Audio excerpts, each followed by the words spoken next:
Please don't make this about yourself tonight." Those were the first words my daughter-in-law said to me at my husband's memorial dinner just 48 hours after we buried him beside the Gulf Coast in Tampa, Florida. She said it softly, almost politely, while adjusting the pearl bracelet on her wrist like she was discussing table decorations instead of warning a 73-year-old widow to stay silent at the ceremony honoring the man she'd loved for nearly 50 years.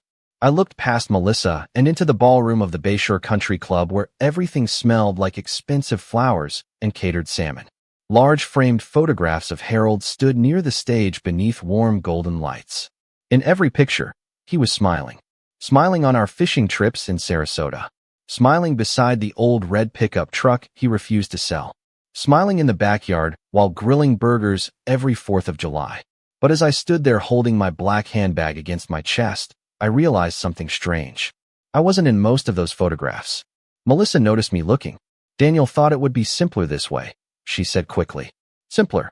That word settled into my chest heavier than grief itself. My son Daniel stood near the front table speaking with 2 business associates from Orlando. He wore the same navy suit from the funeral and the same distant expression he'd carried all week. He hadn't hugged me once since Harold passed. Not really. Not in the way a son hugs his mother when her whole world has collapsed. "You can sit over there," Melissa added, gently touching my elbow and pointing toward a small round table near the back wall beside the restrooms. Not with family. Not near the stage. Not even beside my own grandchildren. I simply nodded. That seemed easier than letting her see the shock on my face. Outside, rain tapped softly against the ballroom windows. Florida storms always came quickly this time of year. Harold used to love sitting on the porch during summer rainstorms with a cup of coffee balanced on his knee while thunder rolled across the bay. "Storms tell the truth," he once told me.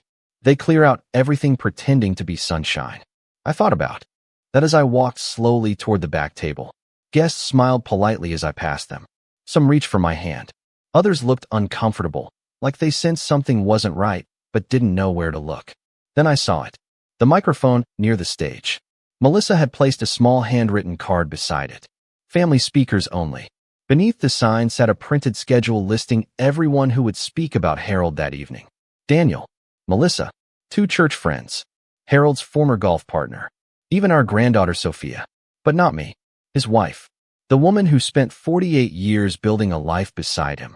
I lowered myself carefully into the chair and folded my hands in my lap before anyone could notice they were trembling. Across the room, Melissa laughed softly at something one of the guests said, while Daniel stared into his whiskey glass without blinking. And suddenly, for the first time since Harold's death, something colder than sadness moved quietly through me. Because I realized this memorial had not been planned to honor my husband. It had been planned to erase me. The dinner service began 20 minutes later with the quiet clinking of silverware and the low hum of polite conversation floating beneath soft jazz music from hidden speakers in the ceiling. From my seat near the back wall, I watched waiters in white jackets move carefully between tables carrying plates of grilled salmon, roasted asparagus, and small bowls of wild rice pilaf. Harold would have hated every bit of it. He always said memorial dinners should serve real food. Fried chicken, mashed potatoes, lemon pie from the grocery store bakery if nobody felt like cooking. "People do not need elegance when they are grieving," he used to say. "They need comfort." But nothing about that evening felt comforting. The ballroom looked beautiful in the way expensive hotels always do. Soft candlelight flickered against crystal glasses. White orchids stood tall in silver vases. Outside the windows, Tampa rain slid slowly down the glass, while distant lightning flashed somewhere beyond the bay. Yet beneath all that beauty sat something cold and carefully controlled. I could feel it every time. Melissa glanced in my direction with that measured smile of hers. The smile people mistake for kindness because they have never watched it closely long enough. I picked at my food without appetite while listening to conversations drift through the room. Most guests spoke about Harold the businessman, Harold the church donor, Harold the golf tournament sponsor. Nobody spoke about the man who woke at 5 every morning to make me coffee because he knew arthritis made my hands stiff in cold weather. Nobody mentioned the man who drove 30 miles one summer afternoon because I casually said I missed peach ice cream from a roadside stand we visited in 1987. Those memories belong to me alone now. Across the room, Daniel laughed quietly at something one of his coworkers said. The sound startled me because I had not heard genuine laughter from him in weeks. Not at the funeral. Not at the cemetery. Not during the long afternoons when neighbors filled our refrigerator with casseroles and sympathy cards. But tonight he laughed easily beside Melissa, one hand resting on the back of her chair while she touched his sleeve every few minutes like she was keeping him anchored to her side. It reminded me of something Harold once noticed months before he died. We had been sitting on the lanai watching evening rain sweep across the backyard when he suddenly asked, "Have you noticed Daniel never finishes his own sentences anymore?" I remember laughing softly because the question sounded strange at the time. But Harold only kept staring into the storm. "Melissa answers for him now," he said quietly. "That kind of thing starts small. Back then I thought he was simply worrying too much. Illness changes people." Harold had become more observant after his heart problems worsened last winter. He noticed details nobody else did. The way Melissa interrupted me whenever I spoke about family finances. The way Daniel slowly stopped calling unless she was nearby. The way holiday plans somehow always shifted away from our home toward whatever restaurant or resort Melissa preferred. Small things. Harmless things, I told myself. Families change. Sons grow older. Mothers learn to step back. But sitting there at that lonely table near the restrooms while strangers toasted my husband's memory, I suddenly realized Harold had not been imagining any of it. A sharp burst of laughter rose from the front table. Melissa had stood to thank everyone for attending. She held her wine glass gracefully beneath the ballroom lights while guests turned toward her with warm expressions. "Harold loved bringing people together," she said smoothly. Family meant everything to him. I looked down at my untouched dinner plate because I could not bear hearing those words from her mouth. Family meant everything to Harold. That was exactly why this evening would have broken his heart. Melissa continued speaking about Harold's generosity, his business success, his love for the community. She spoke confidently, almost beautifully. If someone in that room had never met our family before, they would have believed she was the center of Harold's life. Beside her, Daniel remained silent, staring down into his glass again, while condensation slid slowly across the polished tablecloth beneath his hand. Then Melissa smiled softly into the microphone and said, "And of course, we all know Harold would have wanted us to move forward together with strength and grace." Move forward. The phrase settled heavily inside me because suddenly I understood what this night truly was. It was not a memorial. It was a transition, a quiet reshuffling of the family structure. Harold was gone. Melissa was establishing where everyone now belonged. And according to her carefully arranged seating chart, I no longer belonged anywhere near the center. The applause that followed Melissa's speech sounded polite rather than emotional, the kind people offer at charity dinners or retirement banquets when they know clapping is expected.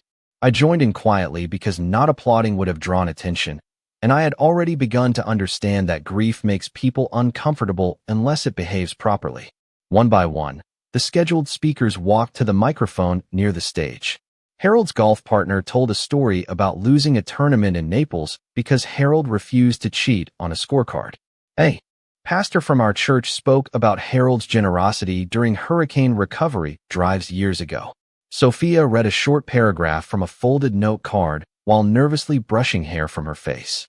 She looked beautiful in her navy dress, but she never once glanced toward my table. Melissa sat beside the stage smiling proudly each time someone praised the family. I noticed she kept adjusting the gold wedding ring on her finger whenever conversations drifted too close to Harold's final months. Tiny habits reveal more than words ever do. Harold used to say that. "Watch what people do with their hands when they are nervous," he told me once while teaching Daniel how to play cards at our kitchen table years ago. People always tell on themselves eventually. The memory came back so clearly that for a moment I could almost hear Harold's voice over the soft ballroom music. Then suddenly another voice interrupted my thoughts. "Mrs. Carter?" I looked up to find one of Harold's old business associates standing beside my table holding a glass of iced tea. His name was Richard Holloway. Harold had known him for over 20 years. They played golf together every spring in Clearwater and spent countless Saturdays arguing about baseball statistics while smoking cigars on our back patio. Richard looked uncomfortable now, shifting slightly from one foot to the other. "Mind if I sit for a second?" he asked quietly. I nodded toward the empty chair beside me. He lowered himself carefully into it, and glanced toward the front tables before speaking again. I was surprised not to see you on the speaker list tonight. His voice remained casual, but there was hesitation underneath it. I folded my napkin slowly across my lap. Apparently, Melissa wanted to keep the evening moving smoothly. Richard frowned faintly. That is strange. He paused before leaning slightly closer. Especially since Harold specifically mentioned wanting you to speak. Something cold moved through my stomach. What do you mean? Richard immediately looked regretful, as though he realized he had already said too much. Maybe I misunderstood, he said quickly. A few weeks ago, Harold and I had lunch together after one of his doctor appointments. He talked about the memorial arrangements. He said he hoped people would hear from the person who knew him best. My fingers tightened slightly around the water glass in front of me. And that was supposed to be me? Richard gave a small nod. That was certainly how he made it sound. Across the room, Melissa laughed again while speaking to one of Daniel's coworkers. Her posture remained graceful and relaxed beneath the ballroom lights. But suddenly, I saw something different when I looked at her. Not confidence. Calculation. Every detail of this evening had been arranged carefully. The seating chart. The speaker schedule. The photographs. Even the flowers around the stage were white orchids, despite Harold openly disliking orchids because he said they smelled like funeral homes. None of this reflected my husband. It reflected Melissa's version of him. Richard lowered his voice further. There is something else you should probably know. I looked at him quietly. He hesitated for several seconds before speaking. A few days before Harold passed, he asked me whether certain paperwork had already been updated. My heart skipped painfully. What paperwork? Richard glanced toward Daniel again. Estate documents. Property matters. I assumed the family was handling everything together. He stopped speaking when Melissa suddenly turned toward our table. Even from across the ballroom, I felt the sharpness in her eyes the moment she noticed Richard sitting beside me. Her smile never disappeared, but it changed slightly around the edges. Richard stood immediately. I probably should not have said anything, he murmured softly. But Harold was worried about something near the end. I know that much. Then he walked away before I could ask another question. I sat frozen beside my untouched dinner plate while thunder rolled faintly outside beyond the rain-covered windows. Harold had known something before he died. Something important enough to discuss with other people instead of me. And deep down, beneath all the grief and exhaustion clouding my mind, I suddenly understood why Melissa had worked so hard to keep me away from that microphone. The rest of the memorial blurred around me after Richard walked away. Voices echoed through the ballroom like distant radio static while waiters cleared dinner plates and replaced them with tiny slices of cheesecake nobody seemed interested in eating. I remained still at my table, staring at the folded white napkin in my lap, while memories I had ignored for months began arranging themselves into something far more troubling. Harold had not become paranoid near the end of his life. He had become aware. I thought back to last Thanksgiving when Melissa insisted on hosting dinner at her house instead of ours for the first time in 30 years. Harold barely touched his food that evening. He sat quietly watching Daniel and Melissa whisper to each other near the kitchen island, while football played softly in the background. Later that night after we returned home, he loosened his tie slowly and asked me a strange question while standing at the bathroom sink. Do you ever feel like guests in your own family now? I remember laughing tiredly because I thought grief and aging were making us overly sensitive. Daniel is busy, I told him. Families change. Harold looked at me in the mirror for several seconds before answering. Change is one thing. Being managed is another. At the time I brushed the comment away. Now those words returned with unsettling clarity. Small moments I once dismissed suddenly felt different. Last spring, Melissa convinced Daniel to switch all of Harold's medical appointments to a clinic closer to their side of Tampa, even though Harold trusted his longtime doctor near Clearwater. She said it would be easier for everyone. Easier became her favorite word. Easier if she handled the insurance paperwork. Easier if Daniel managed the banking apps for us. Easier if holiday dinners happened at restaurants instead of our home, because cooking tired me out. I had mistaken control for helpfulness because that is what women like Melissa rely on. They never arrive carrying cruelty openly. They arrive carrying calendars, spreadsheets, and polite smiles. The ballroom lights dimmed slightly as a slideshow of Harold's photographs began playing across two large projector screens near the stage. Guests turned their attention forward while soft instrumental music filled the room. I watched image after image appear. Harold holding Daniel as a little boy near Disney World. Harold standing beside a fishing boat in the Florida Keys. Harold smiling at Sophia's high school graduation. Then suddenly I noticed something else. Nearly every recent photograph included Melissa standing beside Daniel, while I appeared less and less over the years, almost fading quietly from the family timeline itself. A painful memory surfaced from just 3 months earlier. Harold had been sitting in his recliner wrapped in a gray blanket, while afternoon rain tapped against our windows. His breathing had grown weaker by then, and every movement exhausted him. Melissa stopped by unexpectedly carrying folders filled with paperwork. "Just some updates for future planning," she said brightly while spreading documents across the dining room table. Daniel sat beside her nodding silently while she explained trusts, taxes, account access, and property maintenance costs. I remember feeling embarrassed because the language moved too quickly for me to follow. At one point, Harold interrupted her. "Why does Evelyn need authorization signatures to access household accounts?" Melissa smiled patiently like a teacher correcting an elderly student. "It is just temporary organization, Harold. We are trying to simplify things in case emergencies happen." Harold stared at her for a long moment without speaking. Later that night after they left, he sat quietly in the dark living room while an old Frank Sinatra song played from the kitchen radio. "Do not sign anything unless you fully understand it," he told me suddenly. "Promise me that." I remember touching his hand gently and asking why he sounded so worried.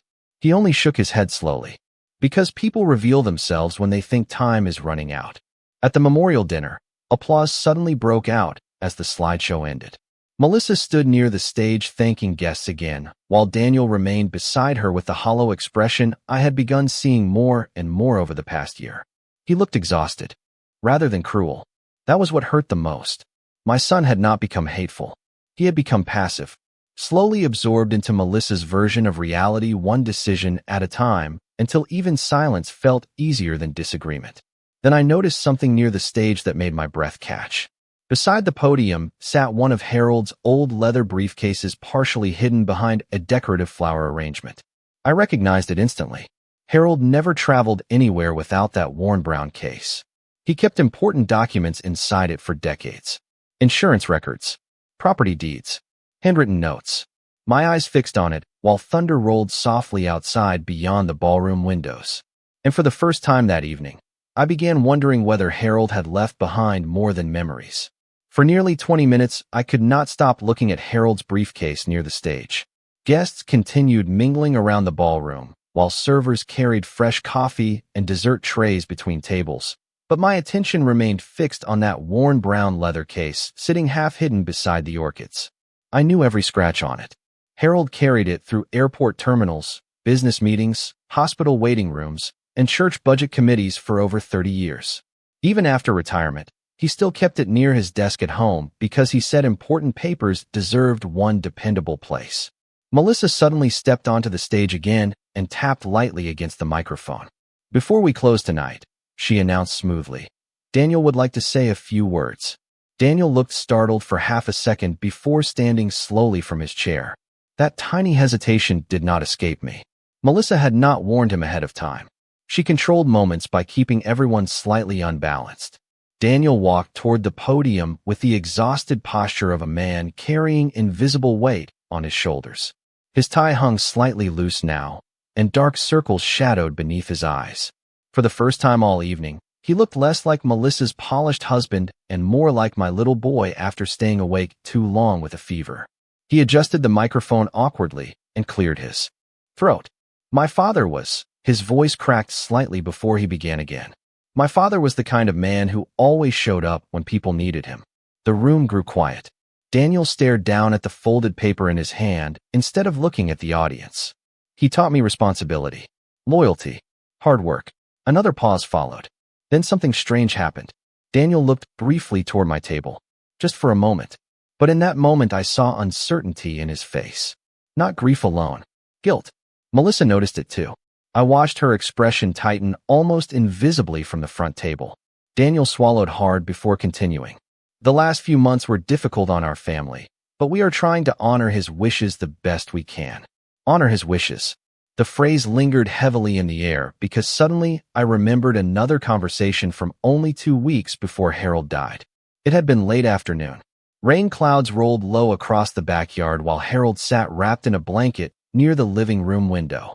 His oxygen machine hummed softly beside him. I had been sorting old photographs into boxes because Melissa insisted the house would eventually need simplifying. Harold watched silently for several minutes before speaking. "Do not let anybody rush you after I am gone."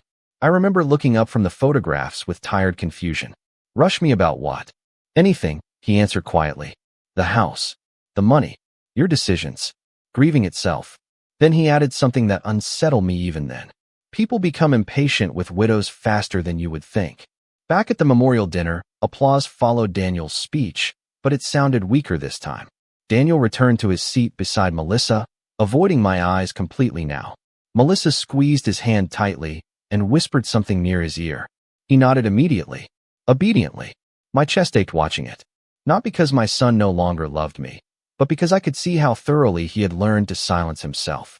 As guests slowly began standing and collecting purses and jackets, I noticed Melissa walk quickly toward the stage area. Her eyes darted immediately toward Harold's briefcase. Without realizing it, she placed her hand protectively on top of it before scanning the room. That single gesture told me everything. Whatever remained inside that case mattered. A few minutes later, Sophia wandered toward my table carrying a half-finished glass of lemonade. At 17, she still possessed traces of the little girl who used to spend weekends baking cookies beside me in our kitchen. "Grandma," she said softly, lowering herself into the chair beside mine. "Are you okay?" I smiled gently because I did not trust my voice yet. "I am tired, sweetheart." Sophia glanced nervously toward Melissa across the ballroom before leaning slightly closer. "Grandpa asked me something weird before he passed away." My heartbeat slowed painfully. "What did he ask you?" She twisted the straw wrapper between her fingers. "A few days before he went into the hospital, he gave me a key." I stared at her carefully. "What kind of key?" "A small silver one. He told me if things ever started feeling wrong after he was gone, I should give it to you instead of anybody else." The room suddenly felt colder despite the warm Florida air humming through the vents overhead. "Do you still have it?" Sophia nodded slowly. "It is in my purse." Across the ballroom, Melissa was still standing beside Harold's briefcase, watching the room like someone guarding far more than old paperwork. And deep inside me, beneath all the grief and humiliation, a quiet certainty finally began taking shape. Harold had known exactly what was coming after his death, and somehow he had prepared for it. By 9:30 that evening, the memorial dinner had begun dissolving into smaller conversations near the exits and valet station outside the ballroom. Rain still fell steadily across Tampa, soft and silver beneath the streetlights beyond the country club windows. Guests hugged one another quietly, while servers folded table linens and stacked untouched dessert plates onto rolling carts. I remained seated near the back wall beside Sophia, watching Melissa move carefully through the room, thanking people with graceful efficiency. She looked less like a grieving daughter-in-law and more like someone successfully completing a complicated event she had spent weeks organizing. Every movement appeared measured. Every smile arrived at exactly the right moment. Sophia slipped her hand into her purse and carefully pulled out a small silver key attached to a faded blue keychain shaped like a seashell. The sight of it sent a strange ache through my chest because I recognized the keychain immediately. Harold bought it during our anniversary trip to Sanibel Island nearly 20 years earlier. We had wandered through tiny beach shops during a thunderstorm while laughing at tourists sprinting through the rain, carrying sandals in their hands. Harold insisted on buying matching keychains because he said married people should always carry reminders of each other, even inside ordinary pockets. I gently took the key from Sophia's hand. "Did Grandpa tell you what it opens?" She shook her head. "He only said I would know when the right time came." Her voice lowered slightly. "Grandma," he sounded scared. I looked toward the stage again, where Melissa now stood speaking quietly with the country club manager beside Harold's briefcase. Scared. The word did not fit the man I married. Harold had faced hurricanes, business failures, surgeries, and military service without fear. But perhaps fear was not the right word. Concern fit better. The kind of concern a man carries when he realizes something precious may soon be left unprotected. "Sophia?" I asked carefully. Did your parents know Grandpa gave you this? She immediately shook her head again. He told me not to tell anybody, especially not Mom. The certainty in her answer chilled me more than the rain outside ever could. Before I could respond, Melissa suddenly turned and noticed us sitting together. Her expression changed almost instantly. Not dramatically, just enough for me to see tension sharpen behind her polished smile. She crossed the ballroom toward our table carrying 2 champagne glasses she clearly had no intention of drinking. There you both are, she said warmly. Sophia, your father has been looking for you.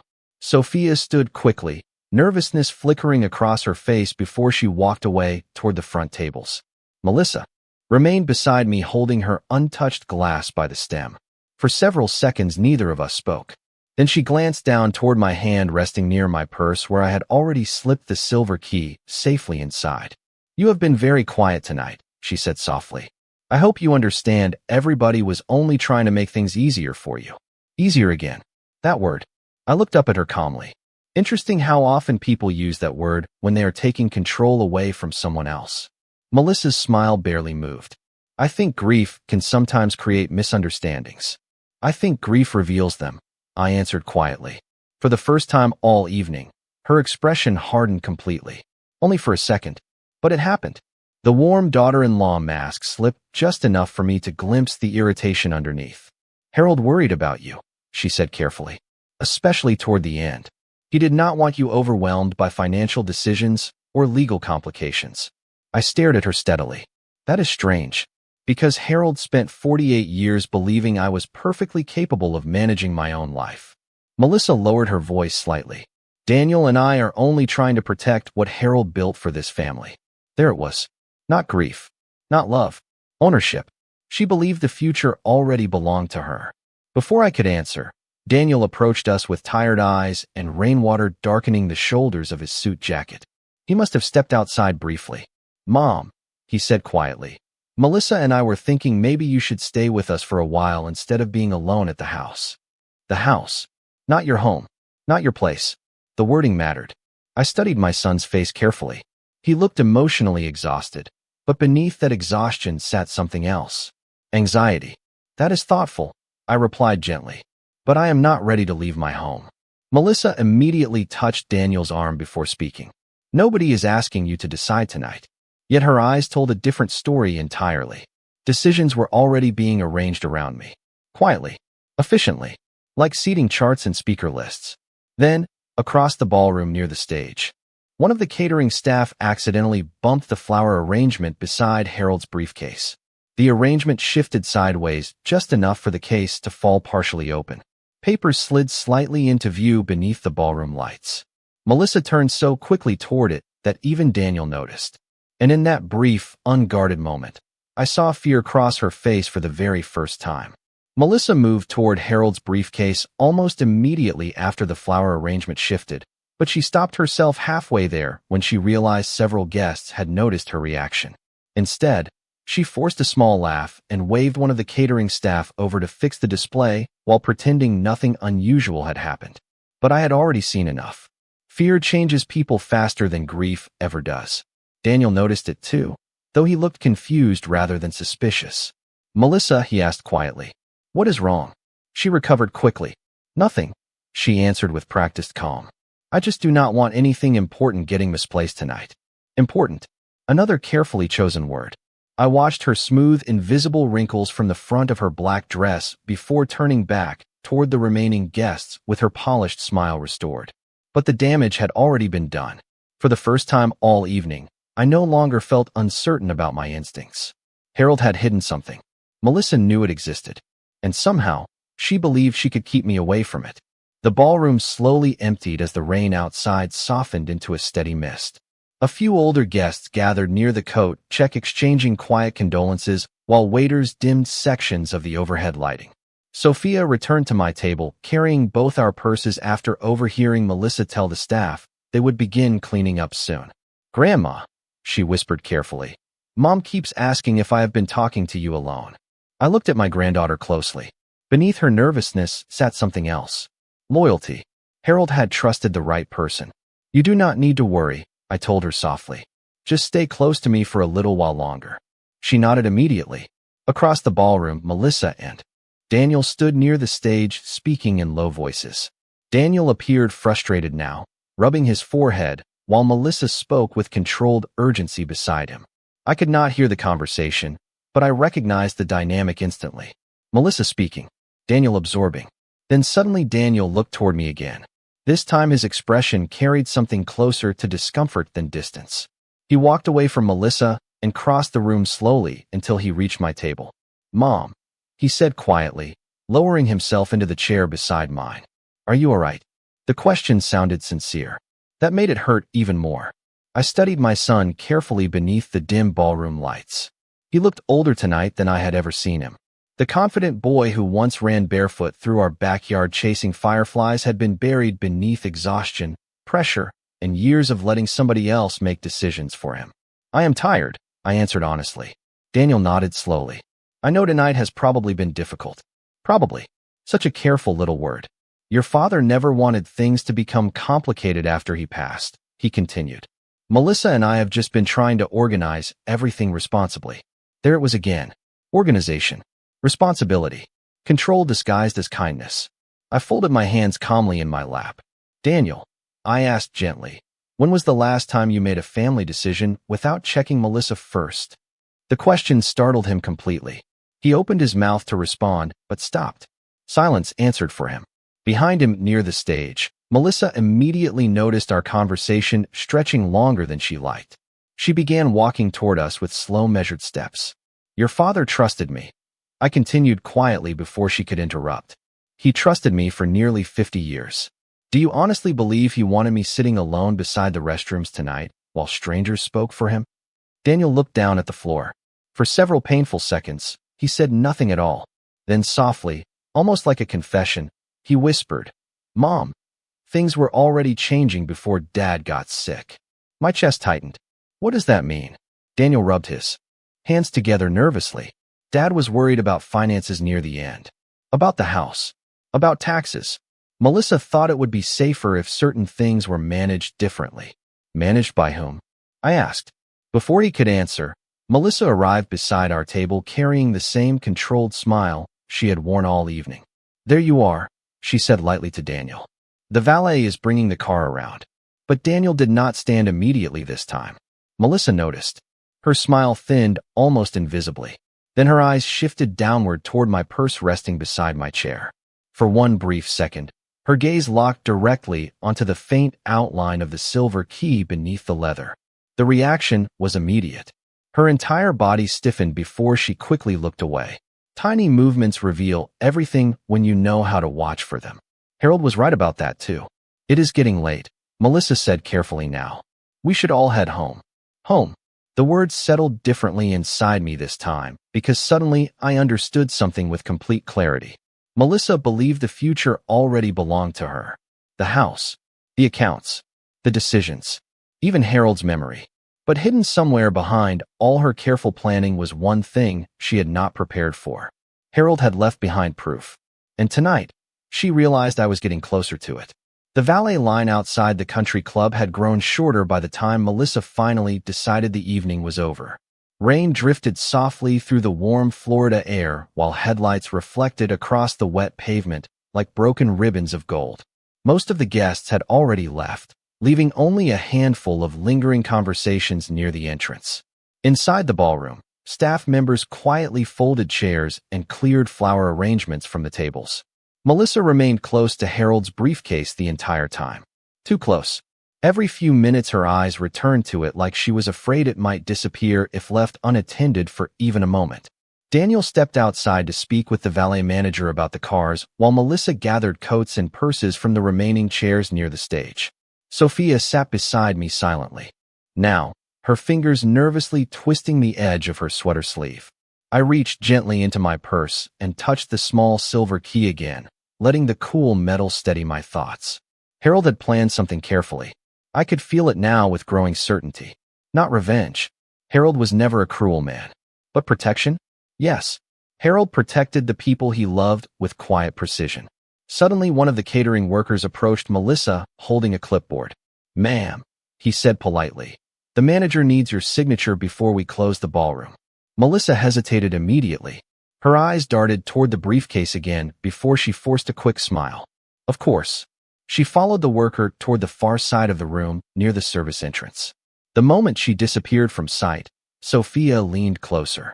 "Grandma," she whispered urgently, "now." I looked at her in surprise. "What?" "The briefcase," she said quietly. "Mama's been guarding it all night." My heartbeat quickened painfully. At 73 years old, grief had already exhausted every part of me, yet suddenly adrenaline moved sharply through my chest like cold water. I stood slowly from my chair while Sophia kept watch toward the service hallway. The ballroom felt strangely hollow now, without guests filling the tables. Only the soft hum of air conditioning and distant thunder remained. I walked carefully toward the stage, each step louder in my mind than it truly was. Harold's briefcase sat beside the orchids exactly where Melissa left it. Up close, I could see the brass lock on the side. Small, worn, familiar. My fingers trembled slightly as I reached into my purse and pulled out the silver key Sophia had protected all evening. The moment I inserted it into the lock, I knew. It fit perfectly. A soft click echoed beneath the ballroom lights. For several seconds, I simply stood there staring at the unlocked case while tears burned unexpectedly behind my eyes. Harold had trusted me all along. Slowly, I lifted the lid. Inside sat neatly organized folders, property records, handwritten notes, and sealed envelopes arranged with the careful precision Harold used for everything important in life. Resting on top of the documents was one plain white envelope with my name written across it in Harold's unmistakable handwriting. Evelyn. Just seeing those letters nearly broke me. I touched the envelope gently, remembering all the birthday cards and grocery lists he had scribbled for me over nearly 5 decades together. Beside the envelope sat another stack of papers clipped together with a yellow note attached. The note read, "Copies for Attorney Reynolds." My breath caught. Beneath it were bank statements, transfer authorizations, and property adjustment forms dated only weeks before Harold's death. Several signatures appeared in Melissa's handwriting. Others carried Daniel's name. One sentence near the top of the page immediately drew my eyes. Proposed transfer of residential ownership following primary account holders passing. The room tilted slightly around me. They had already been preparing, even before Harold died. "Grandma," Sophia whispered sharply behind me. I turned instantly. Melissa had re-entered the ballroom. She froze the moment she saw the open briefcase in my hands. For the first time since I met her 15 years ago, her carefully controlled composure vanished completely. "What are you doing?" she demanded, crossing the room quickly toward the stage. But I no longer felt intimidated by her voice. Calm settled over me instead. Deep. Certain. I lifted Harold's envelope slowly from the briefcase while staring directly into her eyes. "Apparently," I said quietly, "my husband knew exactly what kind of evening this was going to become." Melissa stopped several feet away from me, her face pale beneath the ballroom lights. "Those documents are private," she said sharply. "Harold intended for Daniel and me to handle those matters together." I looked down at the envelope in my hand. My name written across the front suddenly felt heavier than grief itself. Then I looked back at her calmly. "No," I answered softly. "Harold intended them for me." The ballroom had gone completely silent by the time Daniel returned from outside. Rain tapped softly against the tall windows while the remaining catering staff froze near the service doors pretending not to watch what was happening near the stage. Melissa stood rigid beneath the dim ballroom lights, her hands clenched tightly at her sides as I held Harold's envelope against my chest. Daniel looked between us with confusion written plainly across his exhausted face. "What is going on?" he asked carefully. Melissa answered too quickly. "Your mother opened private legal documents without permission." But before Daniel could respond, I slowly removed the letter from the envelope. Harold's handwriting covered several pages in dark blue ink. Even seeing the slight slant of his penmanship made my throat tighten painfully. For a moment I could barely breathe. Then I unfolded the first page with trembling hands and began reading quietly into the silence of the nearly empty ballroom. "If you are reading this, Evelyn, then I was right to worry." Daniel immediately looked up at me. Melissa's face lost all remaining color. I continued reading. "For months I have watched decisions being made around you instead of with you. I have watched people speak about protecting you while slowly removing your voice from your own life. The only sounds left in the ballroom were rain, distant thunder, and my own shaking voice. Daniel stared at the floor, now, while Melissa stepped forward sharply. "This is not the time for this," she said. But I kept reading. A family does not honor grief by silencing the person who shared a lifetime with the one who is gone. Tears blurred my vision briefly, but I forced myself to continue. If anybody ever treats my wife like a burden to be managed instead of the heart of this family, then they have misunderstood everything I spent my life trying to build. Daniel covered his mouth with one hand. Melissa looked toward him desperately. "Daniel, your father was sick when he wrote that." He was emotional. But Daniel did not answer her. I lowered the pages slightly and looked directly at my son for the first time all evening. "Your father knew?" I said quietly. Daniel's eyes filled immediately. "Mom," his voice cracked beneath the weight of everything he had been avoiding for months. I unfolded the final page carefully. Harold's handwriting appeared shakier. There, as though his strength had begun fading while writing it. "Daniel," I read softly, "if you are hearing these words someday, remember this carefully. Love does not mean surrendering your judgment to the loudest person in the room. A man protects his family by thinking clearly, especially when grief makes people vulnerable." Melissa's breathing grew uneven beside us. "Please stop reading this," she whispered sharply. But Harold's final paragraph held me still beneath the ballroom lights. "And Evelyn, if they ever make you feel alone in a room filled with family, then I failed to protect you properly while I was alive. Do not let anybody rush you from your home, your memories, or your place in this family. Everything I built was meant to shelter you too." The room remained silent long after I finished reading. Nobody moved. Nobody spoke. Even the rain outside seemed softer somehow. Daniel slowly lowered himself into one of the ballroom chairs as though his legs could no longer hold him upright. He stared at the floor with tears slipping quietly down his face. "I did not know," he whispered finally. "Mom, I swear to you, I did not know everything Melissa was arranging." Melissa turned toward him instantly. "Daniel, that is not fair. We were trying to plan responsibly after your father's condition worsened." But her voice no longer sounded polished. It sounded frightened. Daniel looked up at her slowly, pain spreading across his face as years of quiet obedience finally collided with reality.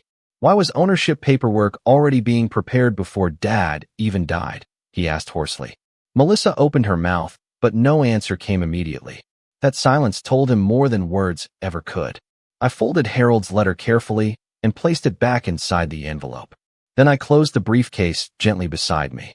No anger remained inside me anymore. Only clarity.